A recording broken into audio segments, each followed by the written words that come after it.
Social science class 9th geography और इसमें ये हमारा सेकंड चैप्टर चल रहा है physical features of India, Bharat के भौतिक विशेषताएं। ये इसका लास्ट पार्ट है आज। In this video we are going to study about the Indian desert, the coastal plains. In the coastal plains there are two divisions, the eastern plains and the western plains, the islands, Lakshadweep islands and Andaman and Nicobar islands. तो आज इस video में हम देखेंगे भारतीय महामरुस्थल, भारतीय तटीय मैदान, जिनको दो भागों में बांटा गया है, पूर्वी तटीय मैदान और पश्चिमी तटीय मैदान। उसके बाद द्वीप समूह। द्वीप समूह भी हम जानते हैं कि दो द्वीप समूह हैं भारत के, लक्षद्वीप समूह और अंडमान निकोबार द्वीप समूह। द इंडियन डेजर्ट, यहाँ इस मैप में हम देख सकते हैं हमारा ये इंडियन डेजर्ट कहाँ कहाँ तक इसका विस्तार है, इसका एक्सपेंशन हम देख सकते हैं। तो इसमें सेंट्रल राजस्थान, वेस्टर्न राजस्थान और नॉर्दर्न गुजरात, केंद्रीय राजस्थान, पश्चिमी राजस्थान और उत्तरी गुजरात वाला हिस्सा आता है। जो भी ये पूरा येलो कलर से दिया हुआ है, ये भारतीय मरुस्थल का क्षेत्र दर्शाया गया है। The Indian desert, the Indian desert is also known as the Thar desert. The Indian desert lies from the western margins of the Aravalli hills. It is a sandy plain covered with sand dunes. Barchans are the most prominent features of the Indian desert. Indian desert का एक दूसरा नाम भी है, हम जानते हैं Thar desert, जिसे हम थार का मरुस्थल भी कहते हैं। और ये इंडियन डेजर्ट, हमारा थार का मरुस्थल, अरावली पर्वत श्रृंखला की पश्चिमी सीमाओं से फैला हुआ है। अरावली पर्वत श्रृंखला, उसकी जो हम वेस्टर्न स्लोप्स देखते हैं, पश्चिमी ढाल देखते हैं, उसके बाद का पूरा पश्चिमी एरिया इंडियन डेजर्ट में आ जाता है और इसका काफ़ी पोर्शन फिर पाकिस्तान में भी फैला हुआ है। यह एक रेतीला मैदान है जिसमें कि बालू का टिब्बे पाए जाते हैं और इनमें की जो एक प्रोमिनेंट फीचर है, जो सबसे महत्वपूर्ण आकृति यहाँ पाई जाती है, वो बरखान है। बरखान भी एक प्रकार का बालू का टिब्बा होता है। और बालू का टिब्बा क्या है, ये आप लोग 7th क्लास में पढ़ चुके हो। जब मरुस्थलीय क्षेत्रों में पवन उड़ती है तो वो अपने साथ रेत को उड़ाकर ले जाती है, और जहाँ कहीं उसके फ्लो में कमी आ जाती है तो जो वो रेत उड़ रहा है हवा के साथ, वो नीचे गिर जाता है और उसके जो डिपोजिशन से जो एक आकृति बनती है, उसके निक्षेपण से जो आकृति बनती है, उसको हम बालू का टिब्बा कहते हैं। और बरखान भी एक प्रकार का बालू का टिब्बा है। मैं एक बरखान की फिगर दिखाती हूँ।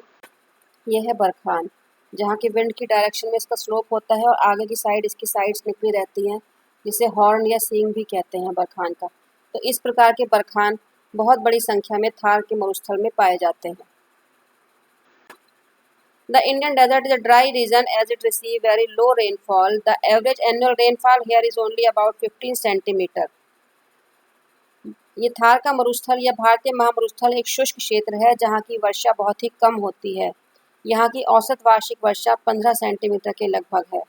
During the rainy season, some small streams appear, which disappear in sand after some distance, as they don't have enough water to reach the sea. Luni is the only river which reaches the sea. तो जब यहाँ बारिश का मौसम होता है, जो थोड़ी बहुत बारिश होती है, उस समय कुछ सरफेस फ्लो होने लगता है, सतह पर कुछ बहाव होते हैं, छोटी छोटी जलधाराएं बहने लगती हैं, लेकिन वो जलधाराएं कभी समुद्र तक नहीं पहुँचती। थोड़ी ही दूरी के बाद वो रेत में विलीन हो जाती हैं। क्यों नहीं पहुँचती समुद्र तक? क्योंकि उनके अंदर इतना पानी नहीं होता कि वो समुद्र तक बह सकें। रास्ते में पाया जाने वाला रेत ही उनको अवशोषित कर लेता है। तो इस पूरे मरुस्थल की जो एकमात्र नदी है, वो लूनी नदी है, जो कि समुद्र तक पहुँचती है। The vegetation cover is very low in the desert. Thorny bushes and some desert trees are found here. और यहाँ जो वनस्पति का आवरण है, जैसे कि सभी मरुस्थलों में पाया जाता है, वनस्पति का आवरण बहुत ही कम है, और जो वनस्पति है भी उसमें कटीली झाड़ियाँ और कुछ रेगिस्तानी पेड़ जैसे बबूल, कीकर आदि पाए जाते हैं। यहाँ ये फिगर दिख रही है, जो हमें देख के अंदाज लग रहा है कि यहाँ का वनस्पति का आवरण किस प्रकार का है। The coastal plains, तटीय मैदान. The coastal plain can be divided into two divisions, the eastern coastal plain and the western coastal plain. जो भारत के तटीय मैदान है, हम जानते हैं कि भारत की एक विशाल तटरेखा है। भारत 3 ओर से समुद्रों से घिरा हुआ है, तो इसीलिए भारत की एक विशाल तटीय मैदानों का क्षेत्र भी है। तो इसके तटीय मैदानों को हमने 2 भागों में बांटा है, पूर्वी तटीय मैदान और पश्चिमी तटीय मैदान। द ईस्टर्न कोस्टल प्लेन, पूर्वी तटीय मैदान। The eastern coastal plain runs parallel to the eastern coast between Bay of Bengal and the Eastern Ghats. पूर्वी तटीय मैदान के एक ओर बंगाल की खाड़ी और दूसरी ओर पूर्वी घाट, इन दोनों के बीच में ये मैदान पाया जाता है और ये बंगाल की खाड़ी के किनारे किनारे पैरेलल रूप में चलता है। और इसकी जो पश्चिमी सीमा है वो पूर्वी घाट द्वारा बनाई जाती है। These plains are wider and almost flat. Large rivers such as the Mahanadi, the Godavari, the Krishna and the Kaveri have formed deltas on this coast.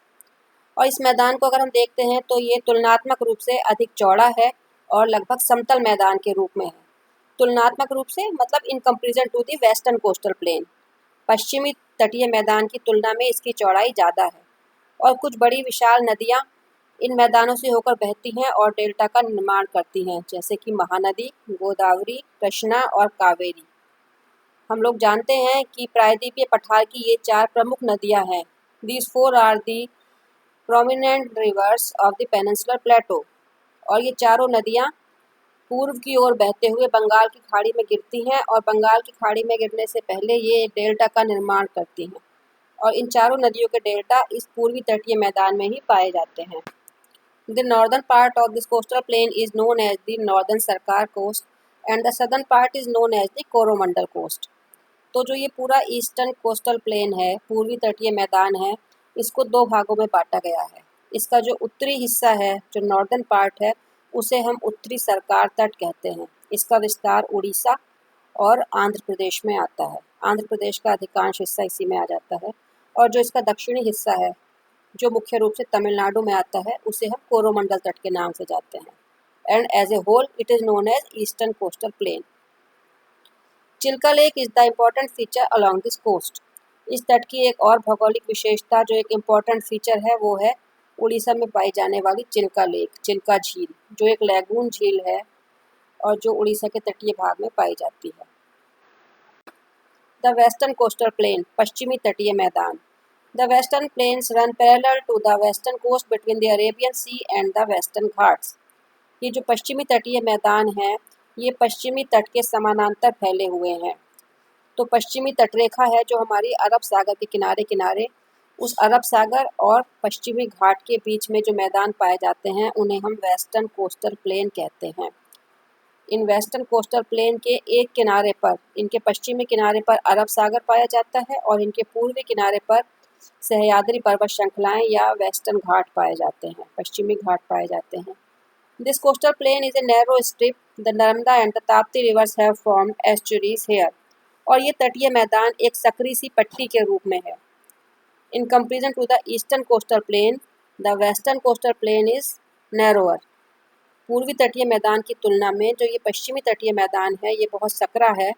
यहाँ पर 2 नदियाँ प्रमुख हैं, नर्मदा और ताप्ती, और ये दोनों ही नदियाँ एस्चुरीज का निर्माण करती हैं। ये डेल्टा का निर्माण नहीं करती बल्कि ये एस्चुरी का निर्माण करती हैं। The northern part of the coastal plain is known as the Konkan coast, the centre part is known as the Kanara और Kannada coast and the southern part is known as the Malabar coast. जिस तरह से हमने पूर्वी तटीय मैदान को 2 भागों में बांटा था, इसी तरह पश्चिमी तटीय मैदान को भी कुछ भागों में बांटा गया है। इसका भी डिवीज़न बनाए गए हैं। तो इसका जो नॉर्दर्न पार्ट है, सबसे उत्तरी हिस्सा है, जो गुजरात महाराष्ट्र में आता है, जिसे कोंकण तट के नाम से जाना जाता है। इसका जो मध्यवर्ती हिस्सा है, जिसमें गोवा का कुछ तट आ जाता है और कर्नाटक का पूरा हिस्सा आ जाता है, उसे कैनरा कोस्ट या कन्नड़ कोस्ट के नाम से जाना जाता है। और जो इसका दक्षिणी हिस्सा है, जिसमें कि केरला के तटीय क्षेत्र आ जाते हैं, उसे मालाबार तट के नाम से जाना जाता है। The islands. अब हम देखते हैं द्वीप समूह। भारत के 2 प्रमुख द्वीप समूह हैं, हम पहले भी पढ़ चुके हैं। In the bay of Bengal the Andaman and Nicobar group of islands and in the Arabian sea Lakshadweep group of islands. तो अब हम इनको डिटेल से पढ़ेंगे। Besides the vast mainland, India has 2 group of islands, the Lakshadweep islands. The Lakshadweep islands are in the Arabian sea close to the Malabar coast of Kerala. Formerly, these islands were known as the Lakadweep, Minicoy and Amini. In 1973, these were named as Lakshadweep. तो भारत की हम एक जो मुख्य भूमि है, एक विशाल मुख्य भूमि है, उसके अलावा भारत के पास 2 महत्वपूर्ण द्वीप समूह हैं। लक्षद्वीप, जो कि अरब सागर में स्थित है, और अगर इसकी हम भारत की मुख्य भूमि से दूरी देखें तो ये केरल के मालाबार तट के निकट है। केरल के मालाबार तट से लगभग औसतन 400 किलोमीटर की दूरी पर ये द्वीप हैं। कुछ द्वीप ज़्यादा निकट हैं, कुछ द्वीप ज़्यादा दूरी पर हैं, तो ये एक एवरेज हमने डिस्टेंस निकाली है। और पहले इन द्वीपों को मुख्य रूप से लक्काद्वीप, मिनिकॉय, एमिनी के नाम से जाना जाता था, लेकिन 1973 में इनका नाम बदल दिया गया और अब ये पूरा Lakshadweep group of islands, Lakshadweep समूह के नाम से हम इसको जानते हैं। Kavaratti is the capital of this union territory. ये एक केंद्र शासित क्षेत्र है और जिसकी राजधानी कवारत्ती है। These islands are small coral islands. The area of this group of islands is 32 square kilometer. This group of islands is rich in flora and fauna. Lakshadweep is a group of about 36 islands and all the islands are not inhabited. अब ये जो द्वीप समूह है इसमें बहुत सारे द्वीप हैं, इसमें लगभग 36 द्वीप हैं और ये सारे द्वीप में मानव बसे हुए नहीं हैं। इसमें लगभग 10 या 11 द्वीप ऐसे हैं जहाँ पर कि लोग रहते हैं, बाकी द्वीप निर्जन पड़े हुए हैं। और इस पूरे ग्रुप ऑफ आइलैंड का एरिया 32 स्क्वायर किलोमीटर आता है, 32 वर्ग किलोमीटर है इसका क्षेत्रफल। और साथ ही एक इम्पॉर्टेंट बात यह है कि ये द्वीप प्रवाल द्वीप हैं, कोरल आइलैंड्स हैं, ये प्रवाल द्वीप हैं। अभी हम आगे बताते हैं प्रवाल क्या होता है। और जैसे कि हम जानते हैं कि जो भी इक्वेटोरियल रीजन होते हैं या ट्रॉपिकल रीजन होते हैं वहाँ पर नेचुरल वेजिटेशन काफ़ी डेंस या रिच होती है और ये पूरा क्षेत्र भी ट्रॉपिकल रीजन में आता है, उष्णकटिबंधीय क्षेत्रों में आता है। इसीलिए यहाँ पर वनस्पति बहुत घनी पाई जाती है और घनी वनस्पति के साथ साथ यहाँ वन्य जीवों की भी विविधता पाई जाती है। इसीलिए ये आइलैंड फ्लोरा एंड फौना की दृष्टि से बहुत रिच है। ये इस मैप में हम इसकी लोकेशन देख सकते हैं। तो यहाँ पर जो ये इम्पोर्टेंट दिख रहे हैं, जो भी आइलैंड इसके मेन आइलैंड हैं वो यहाँ दिखाए गए हैं। कवारत्ती जो कि इसकी कैपिटल है, उसके नीचे ये ब्लू एरो है। Coral and coral islands. अब हमने पढ़ा कि लक्षद्वीप एक कोरल आइलैंड है, तो कोरल और कोरल आइलैंड क्या होता है इसको हम शॉर्ट में थोड़ा सा समझ लेते हैं। Coral polyps are short lived micro organisms which flourish in shallow and mud free warm water. Coral या प्रवाल जो होते हैं वो बहुत कम अवधि तक जीवित रहने वाले सूक्ष्म जीव होते हैं जो कि उथले हल्के गर्म पानी में पनपते हैं। तो मतलब जहाँ भी समुद्र ऐसा है जो कि हल्का गर्म पानी वहाँ पाया जाता है, मतलब ट्रॉपिकल ओशंस या ट्रॉपिकल सीज जो हैं, उष्णकटिबंधीय क्षेत्रों के जो सागर महासागर हैं वहीं पर इनके पाए जाने की संभावना है। They live in colonies and secret calcium carbonate. ये झुंड बनाकर रहते हैं, कोई भी कोरल अकेला नहीं होगा, ये झुंड बनाकर रहते हैं और इनमें से कैल्शियम कार्बोनेट का ये स्राव करते रहते हैं, अपने शरीर से ये कैल्शियम कार्बोनेट निकालते रहते हैं और वो चारों तरफ इनके एक खोल के रूप में इकट्ठा होता रहता है। The coral secretion and the skeleton form coral deposits in the form of reefs. और जो ये कैल्शियम कार्बोनेट का सीक्रेशन है, ये खोल जो बना लेते हैं वो, और इनका जो स्केलेटन है वो कंकाल है, वो सब वहीं पर ज़मीन में पड़ा रहता है, समुद्र की तलहटी में पड़ा रहता है इनकी मृत्यु के बाद भी। और वो समुद्र की तलहटी में जो अवशेष पड़े हैं उनके ऊपर जब पानी का प्रेशर पड़ता है, इतना मोटे पानी की परत के दबाव पड़ता है तो वो उनका सॉलिडिफिकेशन हो जाता है, वो दबकर जमकर ठोस हो जाते हैं और एक चट्टान का रूप ले लेते हैं जिसे हम कोरल रीफ कहते हैं।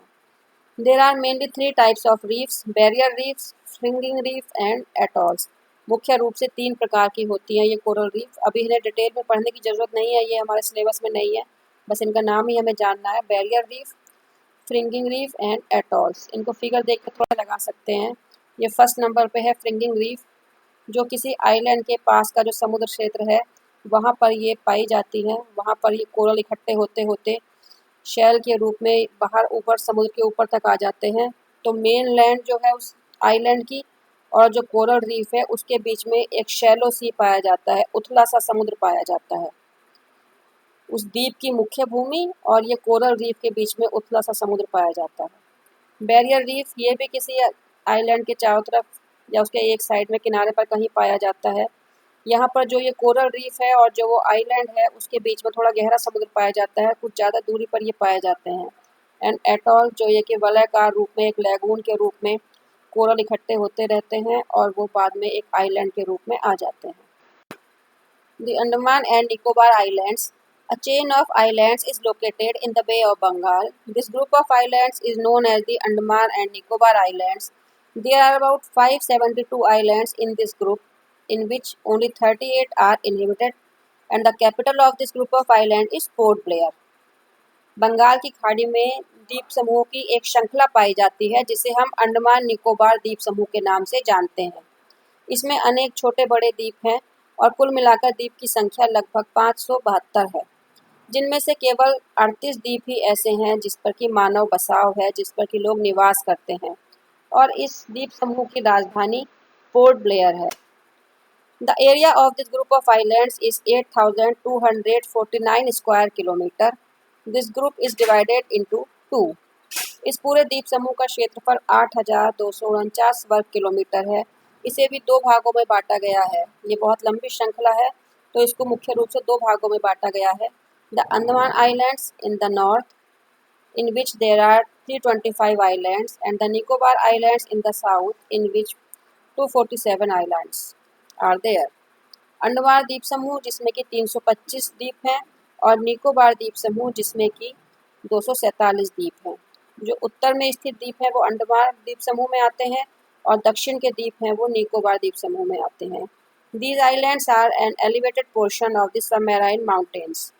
ये द्वीप समुद्र में डूबे हुए पर्वतों के एलिवेटेड पोर्शन है, जो समुद्र से ऊपर आ गए हैं। मतलब जो समुद्र में पर्वत श्रृंखलाएं पाई जाती हैं, पर्वत शिखर पाए जाते हैं, उनका ये शिखर वाला हिस्सा है जो कि पानी के ऊपर है, द्वीप समूह के रूप में हमें दिख रहा है। और इनमें से कुछ ऐसे हैं जो कि वॉल्केनो माउंटेन हैं, ज्वालामुखी पर्वतों के शिखर हैं। These islands are rich in flora and fauna. और ये द्वीप भी ट्रॉपिकल जोन में आते हैं, उष्णकटिबंध में आते हैं, और इसलिए यहाँ पर प्राकृतिक वनस्पति और वन्य जीवों की विविधता पाई जाती है। उस दृष्टि से ये काफ़ी धनी है। The only volcano in India is in Barren islands of this group. Bharat का जो एकमात्र ज्वालामुखी है वो इसी द्वीप समूह के बैरन नाम के द्वीप पर पाया जाता है। ये एक एक्टिव वोल्केनो है जिसमें समय समय पर विस्फोट होते रहते हैं, एरप्शन होते रहते हैं। Here is the map of Andaman Nicobar Islands. The northern part of this chain of islands is Andaman Islands, and the southern part is known as Nicobar Islands. And the Andaman Islands are divided in three parts: North Andaman, Middle Andaman and Southern Andaman. तो ये जो उत्तरी हिस्सा है पूरे अंडमान निकोबार द्वीप समूह का, इसको हम अंडमान द्वीप समूह के नाम से जानते हैं। इसको भी तीन पार्ट्स में डिवाइड किया गया है: उत्तरी अंडमान, मध्य अंडमान और दक्षिणी अंडमान। और जो इसका दक्षिण वाला हिस्सा है, पूरी दक्षिण में जितने भी द्वीप आते हैं उसको निकोबार द्वीप समूह के नाम से जाना जाता है। तो यहाँ कुछ इसके इम्पोर्टेंट द्वीप हैं वो दिखाए गए हैं। फर्स्ट नंबर पे दिख रहा है उत्तरी अंडमान, सेकंड मध्यवर्ती अंडमान, थर्ड नंबर पे दक्षिणी अंडमान, और 4 नंबर पे एक छोटा सा आइलैंड दिख रहा है बैरन आइलैंड, जहाँ पर कि भारत का एकमात्र जो ज्वालामुखी है वो बैरन आइलैंड पर ही पाया जाता है। And it is one of the active volcanoes of the world which erupt gradually. और फिफ्थ नंबर पे यहाँ एरो से हमें पोर्ट ब्लेयर दिख रहा है जो कि साउथ अंडमान में पाया जाता है, और पोर्ट ब्लेयर अंडमान निकोबार की कैपिटल भी है। अब नीचे साउथ में जितने भी पोर्शन दिख रहे हैं, जितने भी आइलैंड्स हैं, ये सब निकोबार आइलैंड में आते हैं। 6 नंबर पे दिख रहा है कार निकोबार आइलैंड, 7 नंबर पे little Nicobar island and 8 number पे ग्रेट निकोबार आइलैंड्स। और इस ग्रेट निकोबार आइलैंड पे ही इंदिरा पॉइंट, जो कि भारत का दक्षिणतम बिंदु है, भारत का सबसे दक्षिणी बिंदु है, वो यहाँ इंदिरा पॉइंट पे ही, वो भी ग्रेट निकोबार द्वीप समूह पर ही पाया जाता है। तो इस तरह से ये भारत का हमारा भौतिक विभाजन या भारत की जो फिजिकल फीचर्स हैं वो कंप्लीट हो गए। इसमें हमने पूरे 6 डिवीज़न जो इंडिया के थे वो आज कंप्लीट कर लिए। फर्स्ट था हिमालय माउंटेन या northern mountain belt, second northern plain, third peninsular plateau, fourth number पे the Indian desert, fifth number the coastal plains and the sixth one islands.